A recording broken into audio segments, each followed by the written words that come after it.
नमस्कार साथियों, कैसे हैं आप? विज्ञान एवं प्रौद्योगिकी की करंट अफेयर में हम आपका स्वागत करते हैं। मार्च मंथ का करंट अफेयर है। देखते हैं क्या है भारत का स्वदेशी एआई पारिस्थितिकी तंत्र। देखिए, आप एक शब्द सुनते होंगे, पारिस्थितिकी तंत्र, और ये आप एनवायरमेंट में पढ़ते हो। तो फिर ये विज्ञान एवं प्रौद्योगिकी में कैसे ये शब्द उपयोग किया जा रहा है, तो ये आप समझिएगा, ठीक है? ये आप गूगल कीजिएगा या कहीं और से प्रश्न करके समझने की कोशिश कीजिएगा। भारत सरकार के प्रधान वैज्ञानिक सलाहकार के कार्यालय ने भारत सरकार के प्रधान वैज्ञानिक सलाहकार के कार्यालय ने एडवांसिंग इंडिजीनियस फाउंडेशन मॉडल शीर्षक से एक श्वेत पत्र जारी किया है। ये याद रखिएगा, ये थोड़ा सा इम्पोर्टेंट है कि किसने, प्रधान वैज्ञानिक सलाहकार कार्यालय ने क्या किया है, इस नाम से एक जारी किया है। एडवांसिंग इंडिजीनियस फाउंडेशन मॉडल किसने जारी किया है, तो प्रधान वैज्ञानिक सलाहकार कार्यालय, याद रखिएगा, भारत सरकार का। श्वेत पत्र की मुख्य विशेषताएं।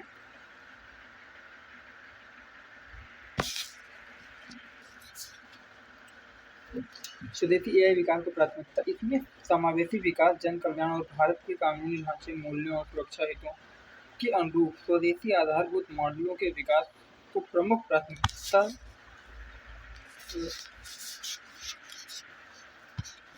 क्या है।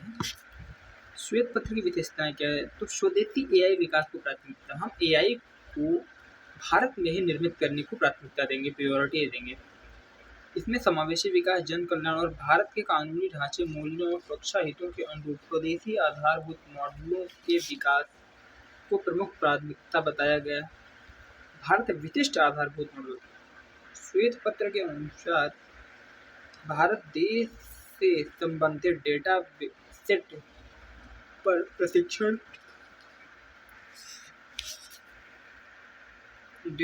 प्रशिक्षित अपने स्वयं के आधारभूत मॉडल विकसित करने की योजना बना रहा है। इस दृष्टिकोण से पारदर्शी, समावेशी और राष्ट्रीय प्राथमिकताओं की अनुरूपता में सुधार होने की आशा है। साथ ही वैश्विक एआई परिदृश्य में भारत की भूमिका भी मजबूत होगी। विविध एआई मॉडलों पर ध्यान। इसमें लार्ज लैंग्वेज मॉडल और एलएलएम और long language model, sorry small language, दोनों चीज़ें हैं। विविध एआई मॉडल में पहला है लॉन्ग लैंग्वेज मॉडल, दूसरा है स्मॉल लैंग्वेज मॉडल। दोनों चीज़ों का उपयोग किया जाएगा। दोनों के महत्व पर भी जोर दिया गया है। जहाँ एलएलएम विभिन्न क्षेत्रों में व्यापक कार्य कर सकते हैं, वहीं एसएलएम विभिन्न डोमेन के लिए डिजाइन या विशिष्ट डोमेन के लिए डिजाइन किए गए विशेष मॉडल हैं और आमतौर पर संचालन में अधिक लागत प्रभावी होते हैं। अनुप्रयोग। भारत में ऐसे मॉडलों का उपयोग स्वास्थ्य सेवा, शिक्षा एवं सूक्ष्म, लघु एवं मध्यम उद्योगों जैसे क्षेत्रों में किया जा सकता है। एलएलएम, एसएलएम और मल्टी मॉडल एआई मॉडल के संयोजन से भाषाई समावेशन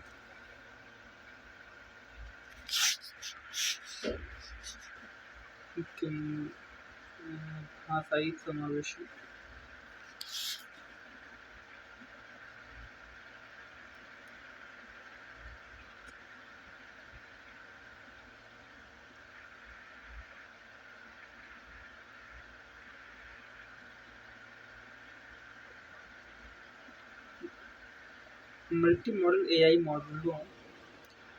मॉडल के संयोजन से भाषाई समावेशन, सामर्थ्य और ऊर्जा दक्षता को बढ़ावा मिलने की आशा है। साथ ही जलवायु, स्वास्थ्य, शिक्षा और शहरी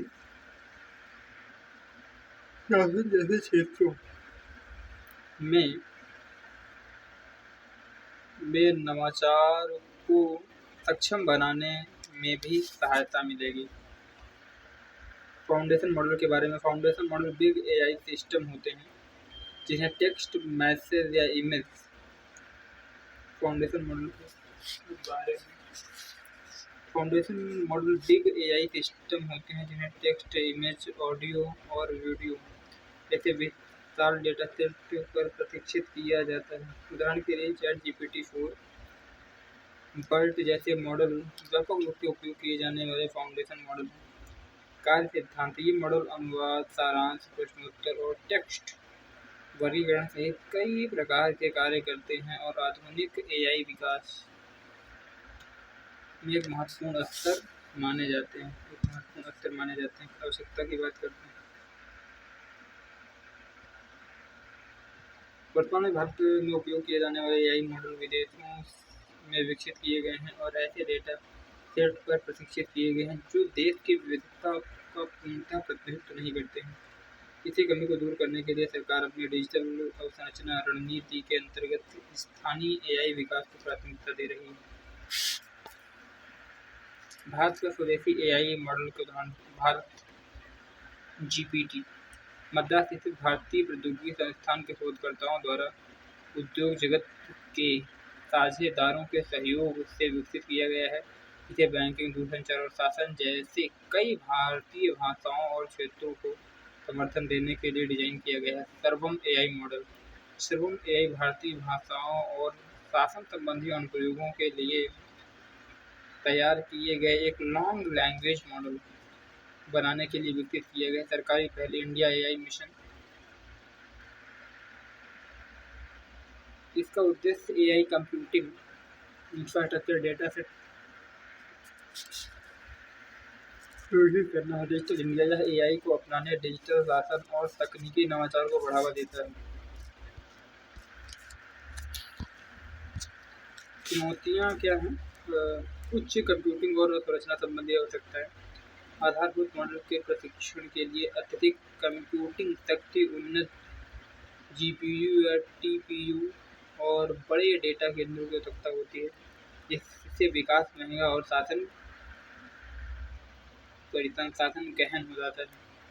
उदाहरण के लिए ओपन एआई और गूगल जैसी कंपनियां चैट जीपीटी 4 जैसे बड़े मॉडल को प्रशिक्षित करने के लिए कंप्यूटिंग अवसंरचना में अरबों डॉलर का निवेश करती है। विज्ञान एवं प्रौद्योगिकी: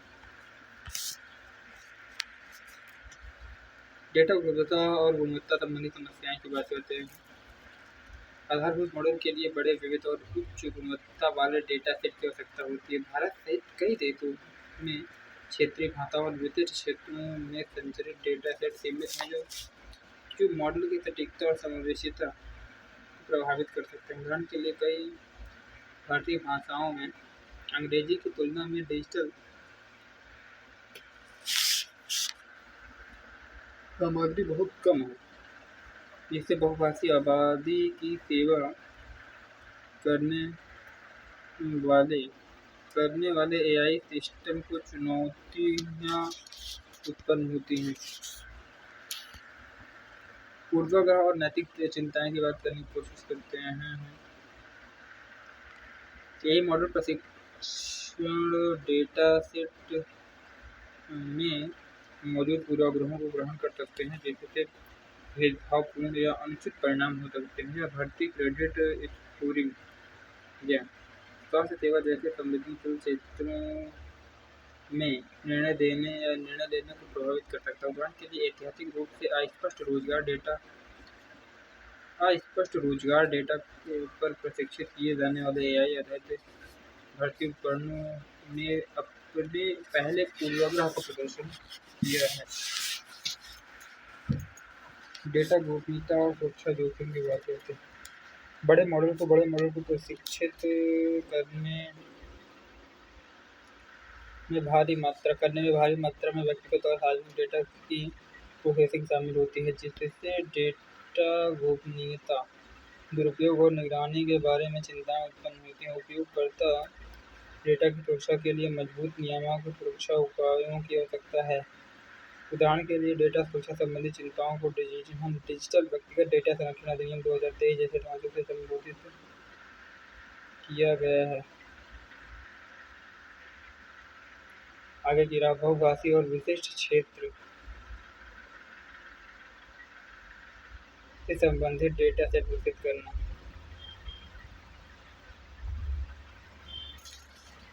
क्षेत्रीय भाषाओं, शासन संबंधी डेटा, स्वास्थ्य सेवा, कृषि और जलवायु के लिए डेटा सेट विकसित करने से एआई की समावेशिता में सुधार होगा।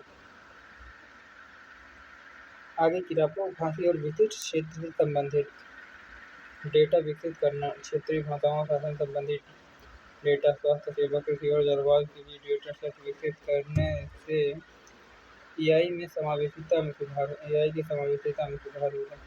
छोटे और कुशल एआई मॉडल को बढ़ावा देना, स्मॉल लैंग्वेज मॉडल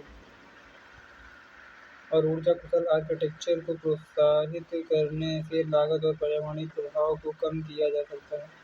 नैतिक और नियामक ढांचे को मजबूत करना, सरकारों को पूर्वाग्रह, जवाबदेही और एआई के उत्तरदायित्वपूर्ण उपयोग को संबोधित करने वाले पारदर्शी यही शासन ढांचे को अपनाना चाहिए। हमने मोटा मोटा इसमें क्या क्या समझने की कोशिश की। देखिए, भारत का स्वदेशी एआई पारिस्थितिकी तंत्र कैसा है, इसके बारे में समझने के लिए हमने क्या देखा कि प्रधान वैज्ञानिक सलाहकार के कार्यालय ने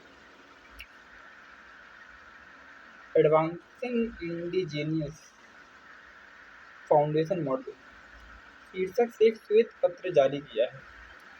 ये क्वेश्चन बन सकता है कि एडवांसिंग क्योंकि ये बना है, तो क्वेश्चन 2-3 क्वेश्चन ऐसे है कि इसको किसने जारी किया, वर्ड में बहुत सारी चीज़ें हैं, तो ये हो सकता है कि कोई बुराई नहीं, इस तरह से क्वेश्चन भी आ सकते हैं। वैसे श्वेत पत्र की विशेषताएं क्या थी, तो हमने देखा कि स्वदेशी एआई विकास को प्राथमिकता देना है, भारतीय विशिष्ट आधारभूत मॉडल है, विविध एआई मॉडलों पर ध्यान देना है, अनुप्रयोग की बात कर लेंगे हम, फाउंडेशन मॉडल बारे में हमने ये देख लिया कार्य सिद्धांत। ये मॉडल अनुवाद, सारांश, प्रश्नोत्तर और टेक्स्ट वर्गीकरण सहित कई प्रकार के कार्य कर सकते हैं और आधुनिक एआई विकास में एक महत्वपूर्ण स्तर माने जाते हैं। आवश्यकता वर्तमान में भारत में उपयोग किए जाने वाले कई एआई मॉडल विदेशों से विकसित विदेशों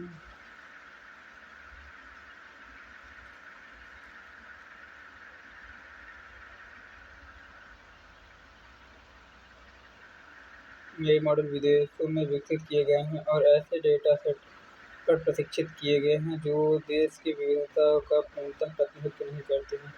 इसी कमी को दूर करने के लिए सरकार अपनी डिजिटल और संरचना रणनीति के अंतर्गत स्थानीय एआई विकास को प्राथमिकता दे रही है। ये सारी चीज़ें हमने देख ली। चुनौतियाँ क्या हैं, उच्च कंप्यूटिंग और अवसंरचना संबंधी आवश्यकताएं, क्या आता है, फंड की बहुत ज़्यादा ज़रूरत होती है और साथ ही साथ इंफ्रास्ट्रक्चर की भी एक अहम भूमिका होती है इन सारी तरह की गतिविधियों को अंजाम देने के लिए। डेटा उपलब्धता और गुणवत्ता संबंधी समस्याएं हैं। फिर हमने क्या देखा, पूर्वाग्रह और नैतिक चिंताएं हैं, डेटा गोपनीयता और सुरक्षा जोखिम की बात करते हैं। आगे गिरा बहुभाषी और विशेष क्षेत्र से संबंधित डेटा सेट विकसित करना, छोटे और कुशल एआई मॉडल्स को बढ़ावा देना, नैतिक और नियामक ढांचे को मजबूत करना। ये नॉन एनिमल मेथोडोलॉजी क्या है, ये नाम क्या, नॉन एनिमल मेथोडोलॉजी ये है क्या, हम समझने की कोशिश करते हैं। केंद्रीय बजट 2026 में पशु प्रशिक्षण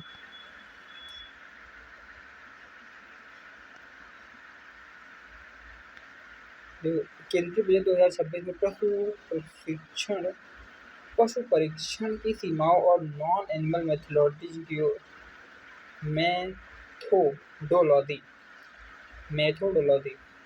की ओर बदलाव के बीच बायोलॉजिकल और बायोसिमिलर्स को बढ़ावा देने के लिए बायोफार्मास्यूटिक्स की शुरुआत की गई। नॉन एनिमल मेथोडोलॉजी के बारे में, नॉन एनिमल मेथोडोलॉजी वैज्ञानिक दृष्टिकोण है जो अनुसंधान, परीक्षण और औषधि विकास में पशुओं के उपयोग को प्रतिस्थापित, कम या परिष्कृत करते हैं।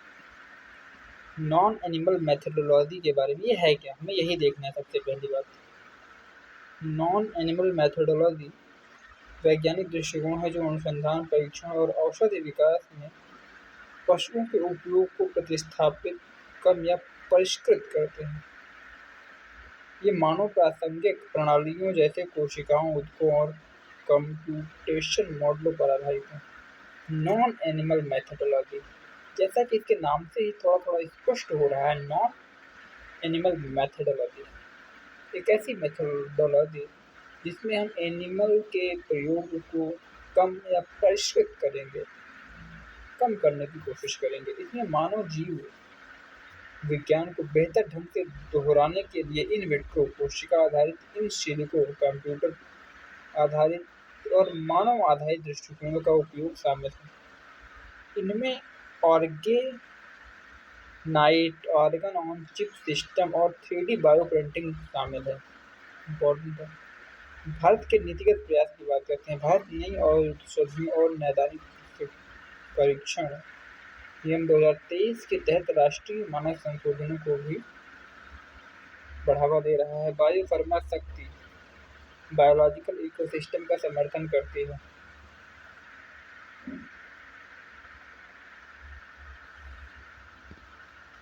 बायोलॉजिक्स के बारे में हम बात करते हैं। बायोलॉजिक्स बड़े जटिल अणु होते हैं जिन्हें रिकॉम्बिनेंट डीएनए तकनीक जैसे जैव प्रौद्योगिकी तकनीक का उपयोग करके बनाया जाता है। बायोलॉजिक्स क्या होते हैं?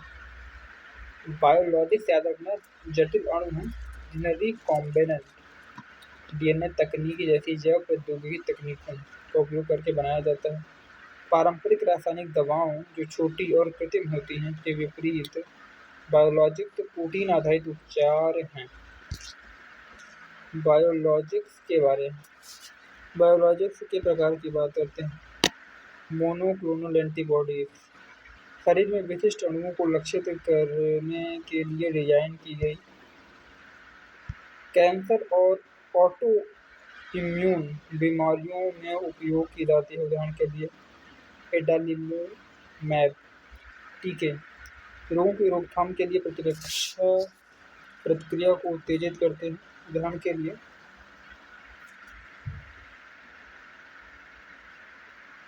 कोविड-19 के टीके।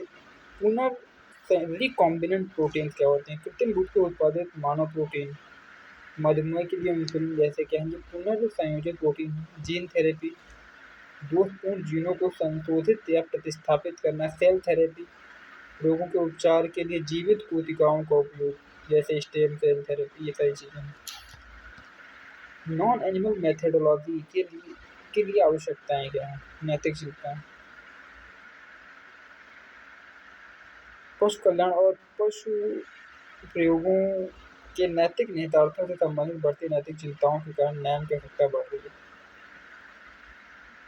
मतलब ये नैम क्यों जरूरी है? एक तरीके से देखने की कोशिश करते हैं तो क्योंकि पशु कल्याण और पशु प्रयोगों के नैतिक निहितार्थों से संबंधित बढ़ती नैतिक चिंताओं के कारण नैम की आवश्यकता बढ़ रही है। पशु मॉडलों की वैज्ञानिक सीमाएं। नैम आवश्यक है क्योंकि पशु मॉडल प्रायः मानव जैविक प्रतिक्रियाओं का सटीक अनुमान लगाने में विफल रहते हैं, जिससे दवा विकास और विषाक्तता परीक्षण में अविश्वसनीय परिणाम प्राप्त होते हैं। उदाहरण के लिए लंदन में वर्ष 2006 में नॉर्थविक पार्क परीक्षण में पशु मॉडलों में सुरक्षित परिणाम प्राप्त होने के बावजूद 6 स्वयंसेवकों के कई अंगों की विफलता देखी गई। इसी प्रकार सेमोरी नेमैब 2022 चूहों के मॉडलों में सफल होने के बावजूद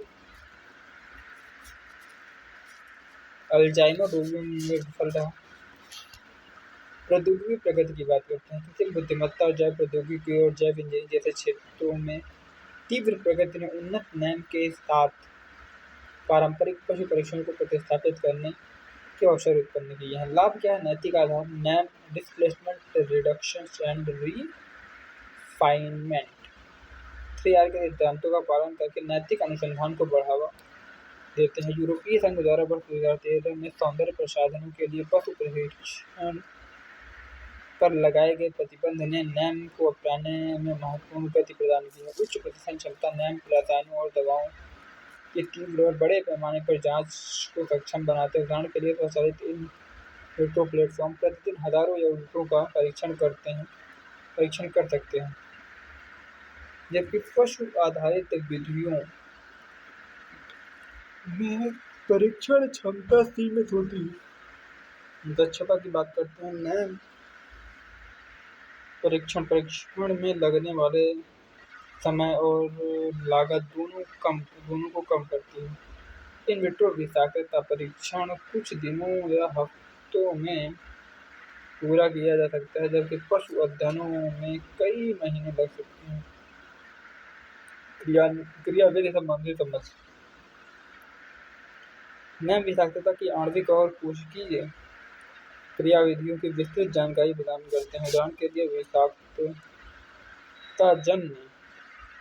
अध्ययन रासायनिक जोखिम के कारण होने वाले जीन एक्सप्रेशन परिवर्तनों की पहचान करने में मदद करते हैं। चुनौतियों की बात करते हैं। चुनौतियों तो पहले थोड़ा सा यहाँ ये देख लेते हैं बायोफार्मा शक्ति के बारे में। बायोफार्मा शक्ति का पूरा नाम है ज्ञान प्रौद्योगिकी और नवाचार के माध्यम से स्वास्थ्य सेवा उन्नति की रणनीति।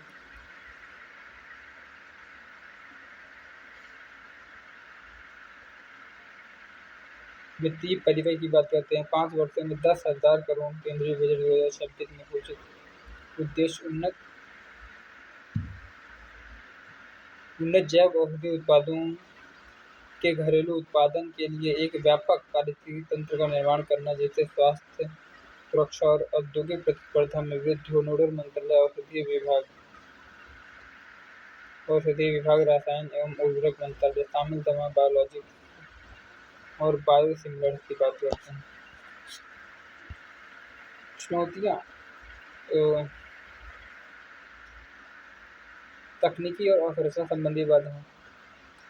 भारत में नॉन एनिमल मेथाडोलॉजी को अपनाने में सीमित पहुंच के कारण बाधा है। उदाहरण के लिए वर्तमान में केवल लगभग 90 प्रयोगशालाएं ही नैम से संबंधित हैं। नियामक अनिश्चितता। भारत में नैम को अपनाने में नियामक अनिश्चितता बाधा है, क्योंकि बायोसिमिलर्स के लिए CDS को दिशा निर्देश अभी भी मसौदा चरण में है। जैविक सीमाएं, प्रतिरक्षा और चयापचय प्रक्रियाओं जैसी जटिल संपूर्ण शारीरिक अंतःक्रियाओं को दोहराने में कठिन। उदाहरण के लिए ऑर्गन ऑन चिप मॉडल एक अंग का अनुकरण कर सकते हैं, लेकिन व्यक्तिगत प्रतिरक्षा प्रणाली और अंतःस्रावी तंत्र के बीच अंतःक्रियाओं को संलग्न में विफल रहते हैं। कौशल अंतर। बायो इन्फॉर्मेटिक्स और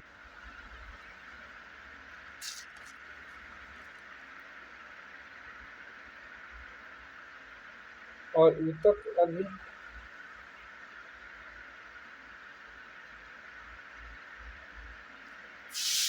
अभियांत्रिकी जैसे अंतर विषय क्षेत्रों में प्रशिक्षित विशेषज्ञों की कमी। उदाहरण के लिए विकासशील देशों में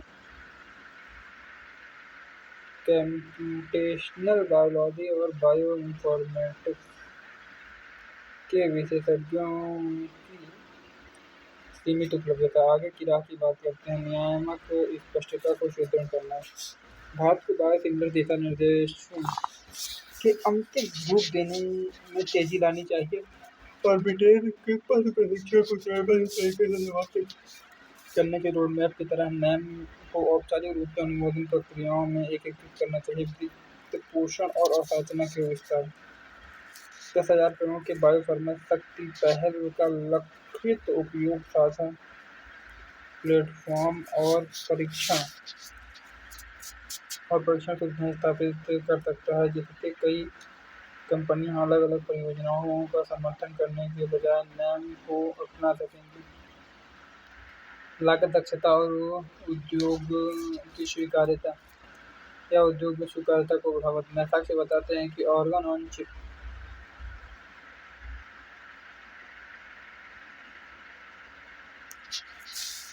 तकनीकें दवा विकास लागत को 10 से 26% तक कम कर सकती हैं और लीड ऑप्टिमाइजेशन समय को 19% तक घटा सकती हैं, जिसका लाभ उठाकर दवा कंपनियों को नैम की ओर बढ़ने के लिए प्रोत्साहित किया जाना चाहिए। निवेश और उद्यमिता को बढ़ावा देना, निवेशकों की जागरूकता बढ़ाना और डीबीटी और आईसीएमआर जैसी एजेंसियों के माध्यम से समर्थन का विस्तार करना। बायोलॉजिक्स और नैम आधारित प्रौद्योगिकियों में स्टार्टअप और एमएसएमई को बढ़ावा देने में मदद करता है। बायोसिमिलर्स के बारे में, बायोसिमिलर्स ऐसी जैविक दवाएं हैं जो पहले से स्वीकृत बायोसिमिलर्स ऐसी जैविक दवाएं हैं जो पहले से स्वीकृत जैविक दवाओं के समान होती हैं, लेकिन सुरक्षा, प्रभावकारिता और गुणवत्ता में चिकित्सीय रूप से कोई महत्वपूर्ण अंतर नहीं होता। याद रखना, बायोसिमिलर्स ऐसी जैविक दवाएं हैं जो पहले से स्वीकृत संदर्भ जैविक दवा के समान होती हैं।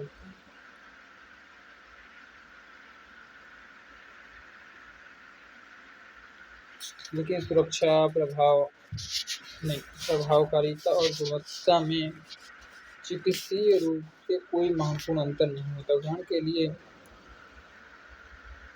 ट्रस्टुजुमाब जैसी दवाओं के बायोसिमिलर्स ने कैंसर के किफायती उपचार विकल्पों को बढ़ाया है। प्रकृति ये जीवित कोशिकाओं से प्राप्त होती हैं, जिससे ये जटिल और निर्माण स्थितियों के प्रति संवेदनशील होती हैं, समान पहचान नहीं। जेनेरिक दवाओं के विपरीत, जैविक प्रणालियों की अंतर्निहित परिवर्तनशीलता के कारण बायोसिमिलर से बिल्कुल समान नहीं होते हैं। नियामक स्वीकृति के बाद संदर्भित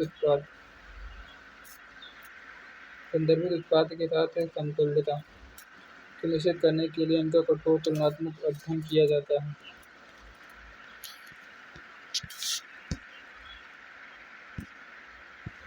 प्रारंभिक में लॉर्ज हैड्रॉन कोलाइडर द्वारा एक नए पार्टिकल की खोज की है जो C++ कहा जाता है। C++ क्या है? एक नया पार्टिकल, याद रखना बस इतना इम्पोर्टेंट है इसमें। संबंधित तथ्य यह H खोजा गया असीमा पार्टिकल है। C++ के बारे में, C++ को लार्ज हैड्रॉन कोलाइडर के तीसरे परिचालन के दौरान प्रोटॉन टक्करों के दौरान देखा गया और इसे LHCb प्रयोग द्वारा पहचाना गया। द्रव्यमान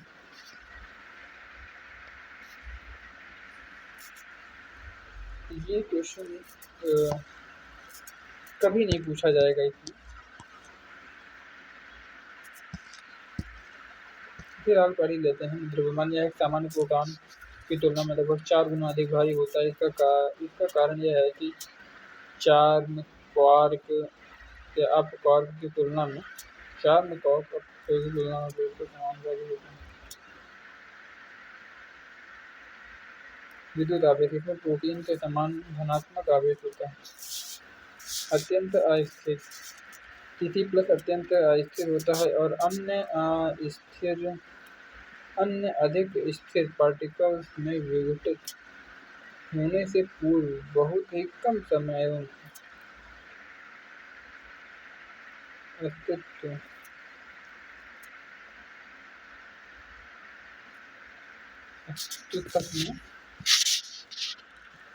में रहता है। आयु की बात करते हैं। इसकी आयु 1 सेकंड के 1 करोड़वें भाग से भी कम होती है।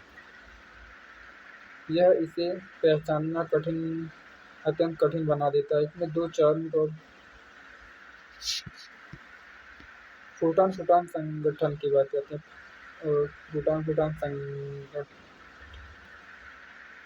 इस प्रक्रिया को संदर्भित करता है जिसमें 2 उच्च ऊर्जा प्रोटॉनों को त्वरित किया जाता है और उन्हें एक दूसरे से टकराया जाता है ताकि मौजूद पार्टिकल्स का अध्ययन किया जा सके। महत्व की बात करते हैं। विलक्षण हैड्रॉन का अन्वेषण, ये निष्कर्ष अधिक विलक्षण पदार्थ अवस्थाओं या टेट्राक्वार्क या पेंटाक्वार्क की खोज और अध्ययन में सहायक होंगे, जिससे कण भौतिकी के मानक मॉडल की सीमाएं आगे बढ़ेंगी।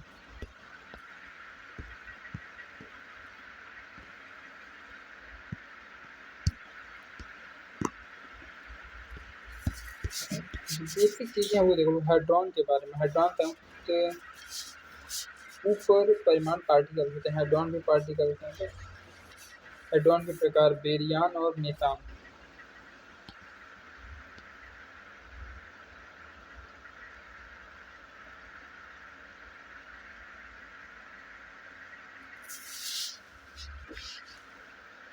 लार्ज हैड्रॉन कोलाइडर के बारे में। लार्ज हैड्रॉन कोलाइडर विश्व का सबसे उन्नत और शक्तिशाली पार्टिकल त्वरक है,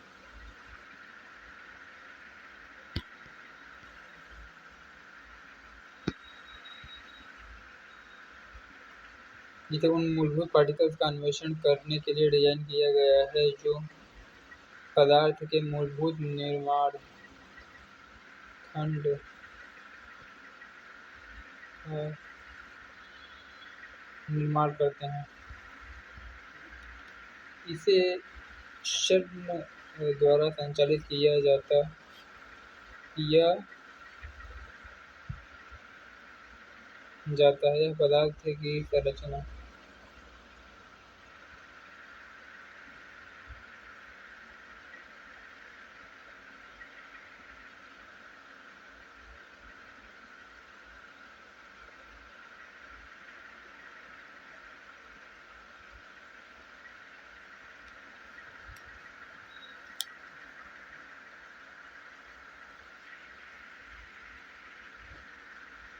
या पदार्थ की संरचना की जांच करने के लिए उच्च ऊर्जा प्रोटॉन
अनुमानित स्पेक्ट्रोमीटर की डिजाइन, निर्माण और सफलतापूर्वक क्रियान्वयन किया, जो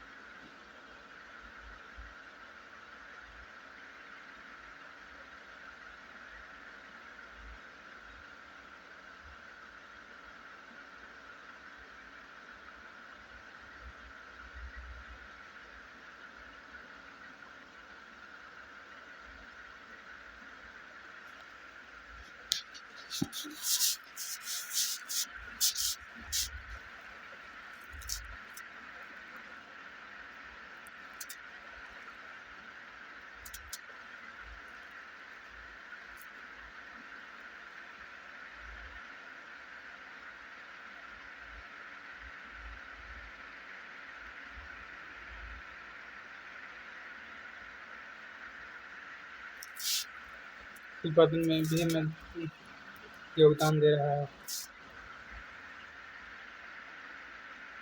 भारतीय टीमों ने हिग्स बोसॉन की खोज, स्वैप क्वार्क और क्लेवर फिजिक्स से विद्युत दुर्बल मापों और सुपर सिमेट्री में अनुसंधान का नेतृत्व किया है। क्वार्क की बात करते हैं। क्वार्क मूलभूत पार्टिकल्स होते हैं जो पदार्थ के मूलभूत निर्माण खंड के रूप में कार्य करते हैं।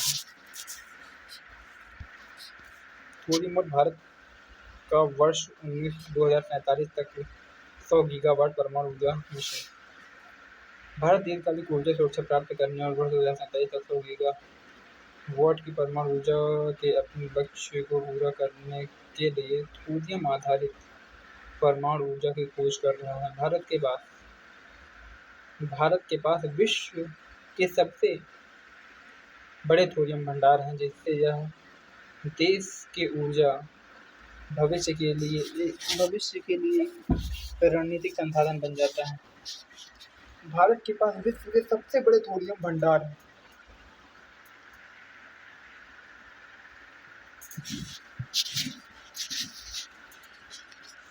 भारत के पास विश्व के सबसे बड़े थोरियम भंडार हैं, जिससे यह देश के ऊर्जा भविष्य के लिए रणनीतिक संसाधन बन जाता है। परमाणु ऊर्जा लक्ष्य। भारत सरकार का लक्ष्य वर्ष 2047 तक परमाणु ऊर्जा क्षमता को लगभग 100 गीगावाट तक बढ़ाना है। वर्तमान में वैश्विक परमाणु उत्पादन क्षमता लगभग 380 गीगावाट है, जिसके आने वाले दशकों में 2400 गीगावाट तक बढ़ने की अपेक्षा है। भारत का नियोजित परमाणु विस्तार मुख्यतः तापीय रिएक्टरों पर आधारित होगा, जिनके लिए बड़ी मात्रा में यूरेनियम ईंधन की आवश्यकता होती है। मुख्य चिंता 100 गीगावाट लक्ष्य को प्राप्त करने के लिए प्रतिवर्ष 18,000 से 20,000 टन यूरेनियम की आवश्यकता होगी, जो वर्तमान वैश्विक यूरेनियम उत्पादन का लगभग 1/3 है। वर्तमान में जितना मान लो 60 टन उत्पादन हो रहा है, तो उसका 1/3 20 टन है ना, और भारत को इतने की आवश्यकता होगी, जो वर्तमान वैश्विक यूरेनियम उत्पादन का लगभग 1/3 है। यूरेनियम आधारित परमाणु ऊर्जा की सीमाएं। सीमित घरेलू उपलब्धता। भारत के निम्न गुणवत्ता और सीमित यूरेनियम भंडार हैं, इससे इनका निष्कर्षण महंगा हो जाता है और बड़े पैमाने पर परमाणु विस्तार के लिए पर्याप्त नहीं है। आयात पर निर्भरता। परमाणु रिएक्टरों का निरंतर संचालन बनाए रखने के लिए भारत आयातित यूरेनियम पर अत्यधिक निर्भर है। इससे ऊर्जा सुरक्षा और आपूर्ति संबंधी जोखिम उत्पन्न होते हैं। अस्थिर ईंधन चक्र। पारंपरिक यूरेनियम ईंधन चक्र ईंधन की ऊर्जा क्षमता के केवल एक छोटे हिस्से का उपयोग करता है, जिससे संसाधनों का उपयोग अल्प कुशल हो जाता है। रेडियोधर्मी अपशिष्ट और प्रसार संबंधी चिंताएं। यूरेनियम प्लूटोनियम चक्र दीर्घकालिक रेडियोधर्मी अपशिष्ट और ऐसे पदार्थ उत्पन्न करते हैं जो परमाणु प्रसार संबंधी जोखिम बढ़ा सकते हैं।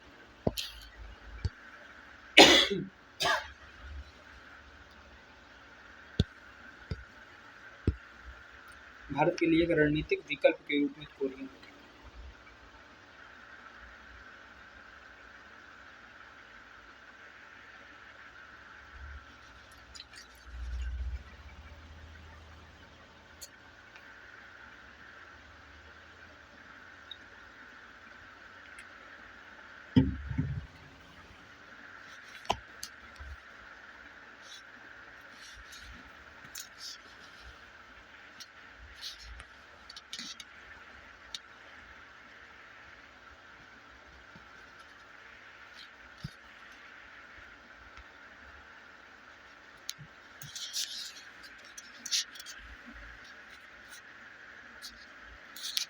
भारत के पास विश्व के सबसे बड़े थोरियम भंडारों में से एक है, जो मुख्यतः तटीय क्षेत्रों के मोनोजाइट रेत में पाए जाते हैं। ऊर्जा सुरक्षा की बात करते हैं। थोरियम भारत की आयातित यूरेनियम पर निर्भरता को कम करता है, जिससे ऊर्जा स्वतंत्रता और रणनीतिक फायदे दोनों होते हैं। सतत परमाणु ईंधन चक्र। थोरियम को यूरेनियम में परिवर्तित किया जा सकता है, जो एक विखंडनीय पदार्थ है और परमाणु अभिक्रिया को बनाए रख सकता है। कम परमाणु पदार्थ जोखिम। थोरियम आधारित ईंधन चक्र कम हथियार उपयोग योग्य पदार्थ उत्पन्न करते हैं, जिससे वे पारंपरिक यूरेनियम प्लूटोनियम चक्रों की तुलना में प्रसार प्रतिरोधी बनते हैं। भारत के त्रिचरणीय परमाणु कार्यक्रमों का केंद्रीय भाग। थोरियम का उपयोग भारत के परमाणु ऊर्जा कार्य क्रम के तीसरे चरण का निर्माण करता है, जो सदियों तक स्वच्छ ऊर्जा आपूर्ति सुनिश्चित करता है। थोरियम के उपयोग में चुनौतियाँ। प्रौद्योगिकी जटिलता। थोरियम सीधे परमाणु श्रृंखला अभिक्रिया को बनाए नहीं रख सकता है और इसे पहले यूरेनियम 233 में परिवर्तित करना पड़ता है, जिसके लिए उन्नत रिएक्टर प्रौद्योगिकियों और ईंधन चक्रों की आवश्यकता होती है। वाणिज्यिक स्तर के रिएक्टरों का अभाव। थोरियम आधारित रिएक्टर अभी भी मुख्यतः अनुसंधान और विकास के चरण में है तथा वैश्विक स्तर पर इनका वाणिज्यिक उपयोग सीमित है।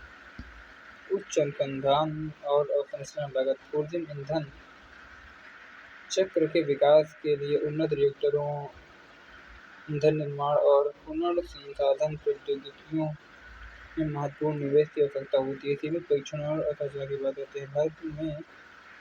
भारत में वर्तमान में त्वरित विकिरण परीक्षण और बड़े पैमाने पर प्रदर्शन के लिए पर्याप्त सुविधाएं नहीं हैं, जिससे थोरियम के उपयोग की गति धीमी पड़ती है।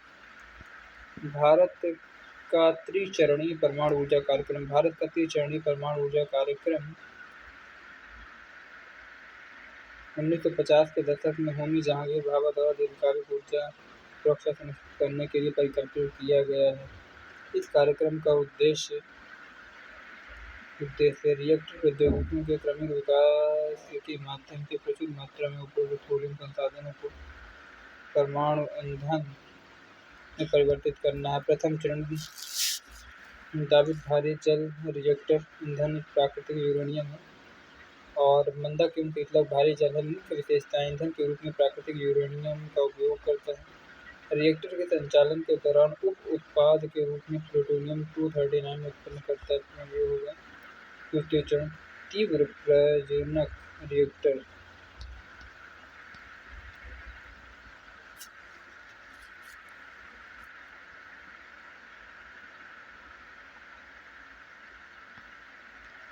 द्वितीय चरण थोरियम आधारित रिएक्टर की बात करते हैं। थोरियम से प्राप्त यूरेनियम 233 मुख्य विशेषताएं। यूरेनियम 233 विखंडनीय ईंधन उत्पन्न करने के लिए थोरियम 232 का उपयोग करता है। भारत के विशाल थोरियम भंडारों का उपयोग करने के लिए अभिकल्पित सदियों तक सतत परमाणु ऊर्जा प्रदान करने की अपेक्षा।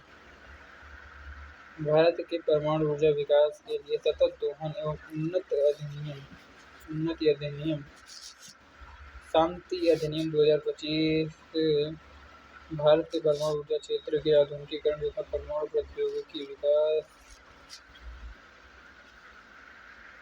में व्यापक भागीदारी को सक्षम बनाने के उद्देश्य से एक प्रमुख सुधार है। परमाणु क्षेत्र को खोलना। यह अधिनियम परमाणु ऊर्जा विकास और प्रौद्योगिकी के उपयोग में निजी कंपनियों, शैक्षिक संस्थाओं और उद्योगों की भागीदारी को अनुमति देता है। पूर्व में परमाणु ऊर्जा से संबंधित गतिविधियां मुख्यतः 1962 में परमाणु ऊर्जा अधिनियम के अंतर्गत सरकार के नियंत्रण में थी। अनुसंधान और नवाचार को बढ़ावा। अनुसंधान संस्थानों, विश्वविद्यालयों और उद्योगों के बीच सहयोग को प्रोत्साहित करता है। परमाणु पारिस्थितिकी तंत्र को सुदृढ़ करना। सार्वजनिक और निजी हितधारकों को सम्मिलित करते हुए एक व्यापक परमाणु नवाचार पारिस्थितिकी तंत्र के निर्माण का उद्देश्य रखता है। उच्च ऊर्जा प्रोटॉन त्वरक की संदर्भ। आंध्र प्रदेश विशाखापट्टनम में एक उच्च ऊर्जा प्रोटॉन त्वरक प्रणाली स्थापित करने की योजना के साथ भारत के परमाणु अनुसंधान कार्यक्रम में एक महत्वपूर्ण भूमिका निभाने के लिए तैयार हैं। वैश्विक उदाहरण की बात करते हैं। स्विट्जरलैंड में स्थित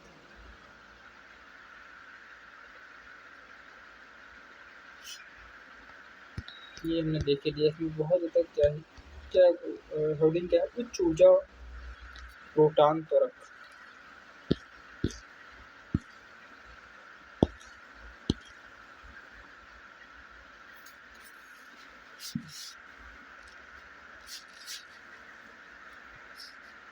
ये देखने लायक है। रेखीय त्वरक की बात करते हैं, कणों को सीधी रेखा में त्वरित करते हैं। साइक्लोट्रॉन कणों को बार-बार त्वरित करने के लिए वृत्ताकार पथों और चुंबकीय क्षेत्रों का उपयोग करते हैं।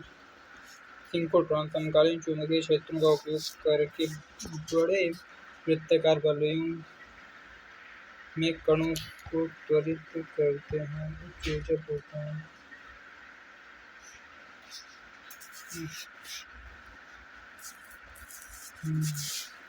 कण स्रोत त्वरक का भी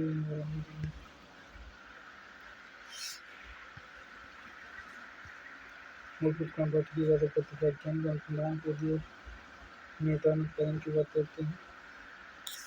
पदार्थ विज्ञान एवं औद्योगिक अनुसंधान, रेडियो समस्थानिकों का उत्पादन, प्रोटॉन त्वरक का उपयोग ये होगी।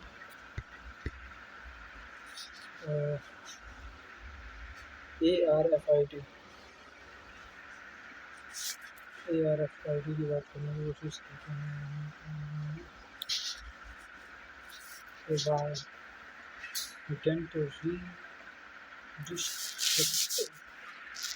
फूड इंसेक्टिसाइड की बात करेंगे। भारत में बचे बाल मांगों और पारंपरिक भोजन से परे प्रकोष्ठों के निर्देशन खाने के बच्चे पसंद एवं खाना खाते कर रहे हैं।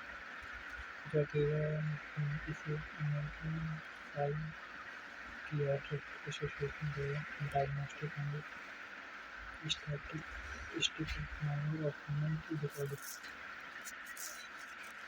में औपचारिक वर्तमान का बयान दिया। समर्थन भोजन व्यवहार एवं ईटिंग के बारे में। ईटिंग सामान्य द्वारा अस्थायी व्यवहार संदर्भित होता है, जिसमें व्यक्ति कुछ खाद्य पदार्थों के प्रति अचानक और बदल जाता है।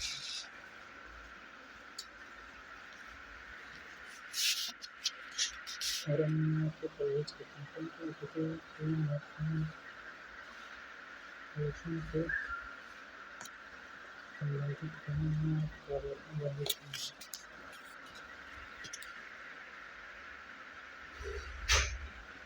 भोजन विकार अकार्य भोजन विकार हो सकती है, जैसा कि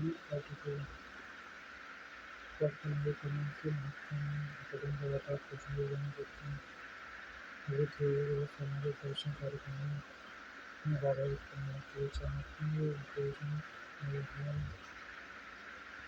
के सभी गंभीरता प्राप्त करने के कारण सामान्य प्रभावी जनतंत्र आलोचना व्यक्ति हैं जो प्रभावी भोजन के अनुसंधान